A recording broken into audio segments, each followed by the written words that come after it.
this person says, I have a coworker that has a Ouija board themed backpack. Should I take all of her belongings out and burn it?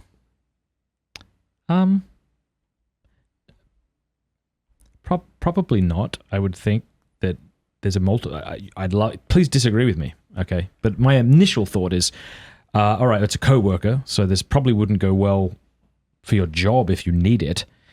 2, you are committing theft and then damaging someone's property, so you would have to suffer the consequences of that.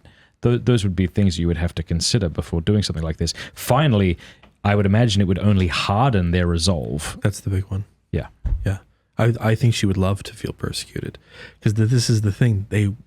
From the very beginning, I wanted so badly to be the pagan in the woods, hiding from and they all talk about this. They all talk about how hard it is to be a Wiccan, how hard it is to be a Satanist because of the Christian patriarchy and stuff.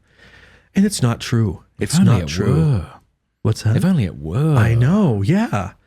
And there was, in my first book, The Reactionary Mind, I have a chapter on the Inquisitions and why Thomas More defended the burning of heretics.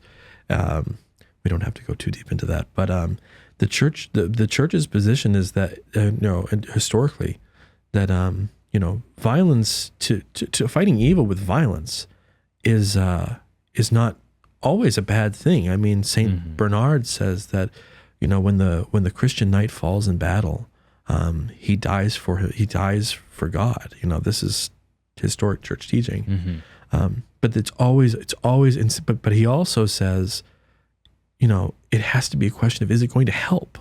You can't just lash out at evil. Sometimes, maybe even most of the time, the correct answer is to turn the other cheek. To those of you who are spiritual, correct those who have fallen in a spirit of gentleness. You do so much more good by... Bless it with holy water. Slip a miraculous medal into a bag. Pray for her. Little green scapular. Green scapular, yeah.